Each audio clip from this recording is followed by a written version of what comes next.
Avis vascular centre మన దేశంలోనే the best varicose vein hospital. నమస్తే రమగారు. నమస్తే జయ. రమగారు, ప్రతి ఒక్కరికి లక్ష్మీ కటాక్షం కావాలి, లక్ష్మీదేవి మా ఇంట్లోనే ఉండాలి, రండి రండి కోరుకుంటుంది కదా. ఏం చేయాలి రమగారు?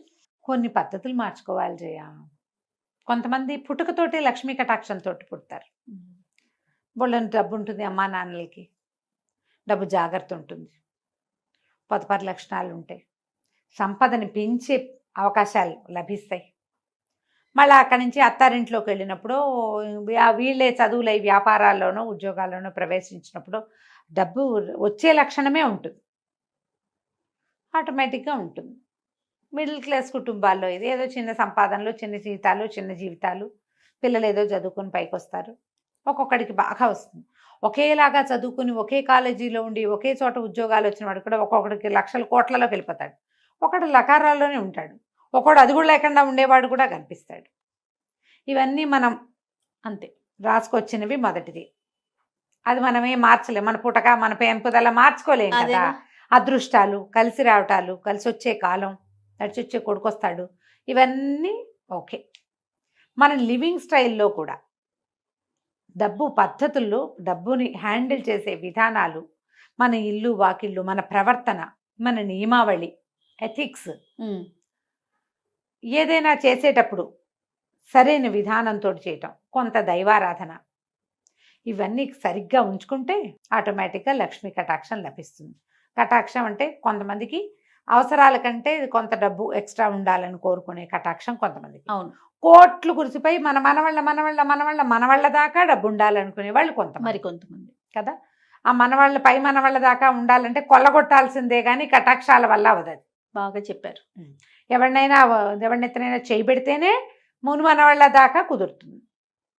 వ్యాపారస్తులకి ఇది సులువు.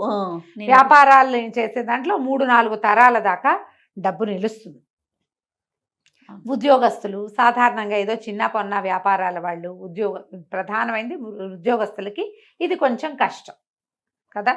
అయితే మన లివింగ్ స్టైల్లో మార్పులు, ఇల్లు వాకిళ్ళు శుభ్రంగా ఉండటం, లక్ష్మీ కటాక్షం. మరి శుభ్రంగా ఉన్న ఇంట్లోకి లక్ష్మీదేవి వస్తుంది జయ, లేకపోతే రాదు. ఇంట్లో పాతవి, చెత్తవి, పురాతనమైన సామాగ్రి, ఎవరివో వస్తువులు ఎప్పుడు మన ఇంట్లో ఉండటం ఎంత ఇష్టమో జయ. మా ఇంట్లో కూడా ఎప్పుడు ఎవరో ఒకళ్ళు ఉంటూ ఉంటాయి. ఎవరో ఒకళ్ళు వస్తారు, చుట్టాలు పక్కాలు ఉండిపోతాయి. వేరే వాళ్ళ బట్టలు, పాత సామాన్లు వాళ్ళవి మీ ఇంట్లో ఉంచుకోవద్దు. 4 రోజులు ఉంటారు అవసరానికి, తర్వాత వాళ్ళని వదిలిపెట్టి వాళ్ళు వచ్చినప్పుడు పంపించేసేయండి వస్తువులు. ఓకే, వాళ్ళ ఉండనివ్వద్దు. వేరే వాళ్ళవి చెప్పులు, వేరే వాళ్ళవి సామాన్లు వేరే వాళ్ళ ఉంచుకోవద్దు.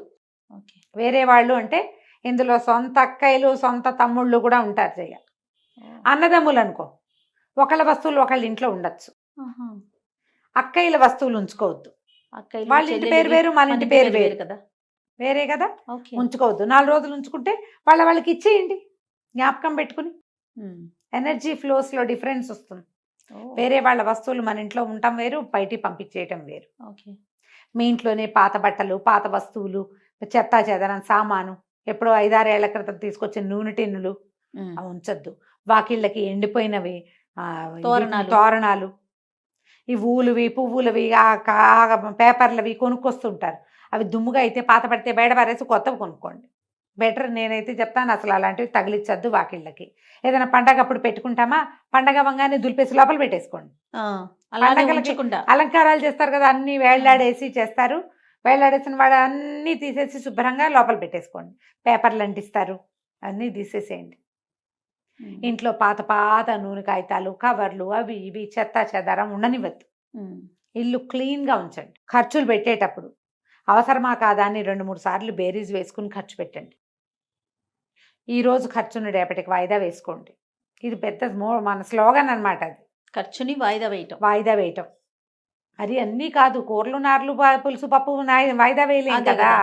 పెద్ద ఖర్చుల్ని వాయిదా వేయండి. ఈజీగా కొనుక్కునే విధానాలు ఏమున్నాయో అవి యాప్ చేయండి. శుక్రవారం ఖచ్చితంగా దీపారాధన చేసుకోవటం, ఇంట్లో నమస్కారం చేసుకోవటం, వీలైతే ఒక దేవాలయ దర్శనం చేయటం.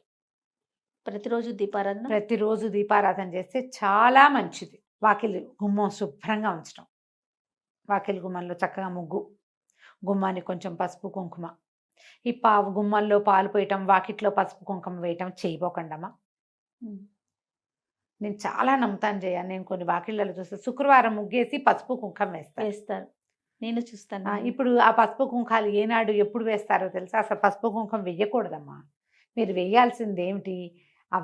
సంక్రాంతి రోజుల్లో గొబ్బిళ్ళు పెడతామా, అప్పుడు బంతి పువ్వులు చల్లుతారు. పువ్వులు 2 పువ్వులు, బంతి పువ్వు. అంతేగాని మీరు చామంతులు అవన్నీ నేల మీద పరవటాలు, పసుపులు కుంకాలు వేయటాలు, గుమ్మాల్లో పాలు పోయటాలు.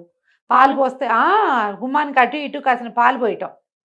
లక్ష్మీదేవి పాల సముద్రాల నుంచి పుట్టింది కదా, ఈ పాలు పోస్తే వస్తుంది. పాలు పంచామృతాలు. మీరు చిన్న లాజిక్ ఆలోచించండి.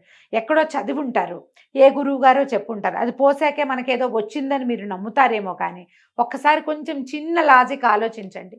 పసుపు కుంకుమ పువ్వులు పరమ పవిత్రమైన వస్తువులు. అవును. కుంకుమ చిటికడు చేయి జారి పడితే ఎంత పీకుతుంది మనసు. అయ్యో అయ్యో అయ్యో పడిపోయింది పడిపోయింది పడిపోయింది, అదైపోయింది ఇదైపోతుంది అనుకుంటాం. నువ్వే వాకిట్లో వేస్తావా దాన్ని? తొక్కుతాం కదా. ప్రధానమైంది ఎవరెవరో ఏ చెప్పులతోటో ఏ కాళ్లతోటో తొక్కుతారా? తొక్కిన వాడికి తొక్కిన పాపము, తొక్కించిన పాపం నీది, వేసిన వాడిది పెద్ద పాపం కదా. మరి వేయకండి, అక్కర్లేదు. మీరు వాకిలి గుమ్మం శుభ్రంగా ఉంచుకోండి. వాకిట్లో ఒక ముగ్గేయండి చక్కగా.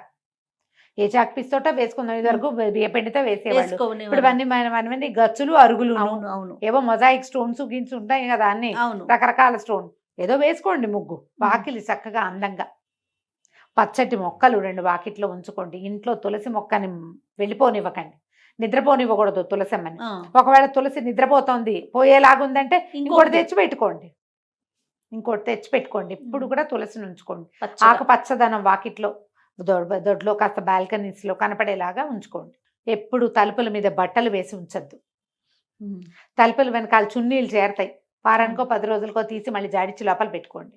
తలుపుల మీద టవల్స్ ఆరేస్తా ఉంటారు అమ్మగారు. టవల్స్ ఆరేయద్దు, తువ్వాళ్ళు ఆరేయద్దు. తలుపుల మీద బట్టలు ఆరేస్తే అప్పులు పెరుగుతాయని చెప్తారు. అవునో కాదు? అవన్నీ అసహ్యంగా ఉంటాయమ్మా. అందంగా ఉండదు ఆ వస్తువు, ఆ విషయం బాగుండదు. తలుపుల్లో దుమ్ము ఉంటుంది, ఆ దుమ్మంతా మన ఒంటి మీదకి చేరుతుంది. ఏ పురుగో ఏదన్నా చిన్న అవి వస్తాయి కదా ఒంటి మీదకి, టవల్స్ మీదకి. కొంచెం ఈ దేవత అర్చన విధానాలు అవి మార్చుకోండి. కొంచెం ఎవరికైనా సహాయం చేయాల్సి వచ్చినప్పుడు శుక్రవారాలు సాయంకాలం, శుక్రవారం నాడు కబుక్కున్న డబ్బులు ఇవ్వద్దు ఎవరికి. అంటే ఇప్పుడు మీరు పని చేయించుకుని పని మనిషికి జీతాలు ఇవ్వచ్చు, తప్పులేదు. పని చేస్తుంది కాబట్టి ఏదైనా మనం కొనుక్కోవచ్చు అవసరమైతే. కానీ ఒట్టిగా ఇచ్చేటప్పుడు శుక్రవారం ఇవ్వకండి, మిగిలిన వారాల్లో ఇవ్వండి. ఈ శనివారం పూట ఇవి ఉంటాయి కదా, కాయిన్స్ అట్టు పెట్టుకోండి, వీటిని దానం చేయండి. ఎవరైనా వాకిట్లోకి ఒక ముద్ద అన్నం పెట్టు అని అడిగితే తప్పకుండా పెట్టండి. ఏదో వారంతో పని లేదు. ఓ తిండి పదార్థం ఏదైనా ఒకటి, ఒక లడ్డు ఉంది, ఏం లేవు, కూర నార లేవు, ఆ లడ్డు అయినా ఇదే ఉందని చేతిలో పెట్టండి. అలాంటివి అపార్ట్మెంట్లలో పైకి ఎవ్వరూ రారమ్మా. అవును, పైకి రారు, అందరు కిందే కనపడతారు. ఎవరన్నా చేయి చేస్తే శనివారాలు తప్పకుండా ఒక కాయిన్ దానం చేయటం పెట్టుకోండి. కాసిన కాయిన్స్ బ్యాగ్లో వేసి పెట్టుకుంటే సాటర్డే మనకి ఎవరైనా కనపడ్డారు, వాళ్ళ చేతిలో 2-3 కాసులైనా పెడుతూ ఉండండి. ఇవన్నీ పాత విధానాలే, పాత పద్ధతులు. ఓకే. సో లక్ష్మీ పూజ చేసుకుంటారు. మీ ఓపిక ఉంది, మీకు చేత వస్తే చదువుకోండి.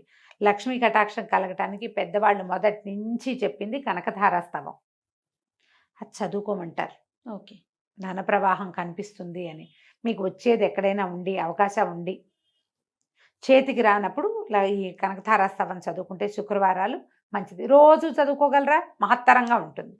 అంతే. చదువుకోలేరు, శుక్రవారం ఒకనాడు చదువుకున్నాం. శుక్రవారం రాహుకాలం పొద్దున్న 10:30 నుంచి 12 గంటల లోపల 10:30కి దీపం పెట్టేయండి. ఇంకా కొంచెం ముందే పెట్టగలిగితే మంచిది. అది రాహుకాలం అంతసేపు వెలిగేలాగా చూసుకోండి. 12 గంటల దాకా దీపం ఉండేలాగా చూసుకోండి. ఏదైనా దేవాలయ దర్శనం చేయండి శుక్రవారాలు. లక్ష్మీదేవి అంటే మామూలుగా విష్ణువాలయాల్లో పక్కన అయ్యవారి పక్కన లక్ష్మీదేవి ఉంటుంది కదా, అమ్మవారు ఉంటారు, అక్కడికి వెళ్ళండి. ఇంట్లోనే లక్ష్మీ పూజ చేసుకునేటట్టయితే పూజ చేసుకోండి. శుక్రవారం మహాలక్ష్మి పూజా విధానం, ఎంత చిన్న పుస్తకం దొరుకుతుంది. నిత్య గౌరీ శుక్రవారం మహాలక్ష్మి పూజా విధానం 5 రూపాయలు 10 రూపాయల పుస్తకం ఉంటుంది. నిదానంగా కూర్చొని చదువుకోండి. తేలికపాటి శ్లోకాలే, బరువు ఉండదు. షోడశోపచారాలు చేసేయండి లక్ష్మీదేవికి. శుక్రవారం మీరు ఓపికగా పూజ చేసుకోగలిగితే అంత శనగపప్పు వేసి బియ్య పాయసం, క్షీరాన్నం చేసేసేయండి. శనగపప్పు లక్ష్మీదేవికి ప్రీతి అని చెప్తారు. అంటే వీటితో పాటు శుచి శుభ్రత ప్రధానమైంది. మీ ఇల్లు క్లీన్గా ఉండటం. రైట్. అంతే. దాంతో పాటు మీ డైలాగ్ చెప్పట్లేదు. మనసు క్లీన్ గా ఉంచుకోవటం. మనసు క్లీన్గా ఉంచుకోవాలి. చిరిగిపోయిన బట్టలు కట్టుకోకండి అమ్మ. ఓకే. బట్టలు చిరిగినాయి అనుకో, అది కొత్త చీర పారేయలేవు, బాగా గట్టిగా ఉంది, ఏదో పొరపాటు నుంచి కుట్టేసి కట్టుకోండి. ఒక స్టిచ్ వేసేసి దాని మీద కట్టుకోండి. మురికి బట్టలు అవి ఉంచకండి ఇంట్లో. ఎప్పుడు బట్టలు శుభ్రంగా చేసుకోవాలి. ఒకవేళ వారం అంతా కుదరలేదు, థర్స్డేకి మొత్తం ఫినిష్ చేసేయండి. విప్పిన బట్టలు అని. శుక్రవారం ఇల్లు క్లీన్గా ఉండాలి. రైట్. అప్పుడు లక్ష్మీ కటాక్షం లభిస్తుంది. తప్పకుండా రమ్మగారు. నమస్తే. నమస్తే చేయండి.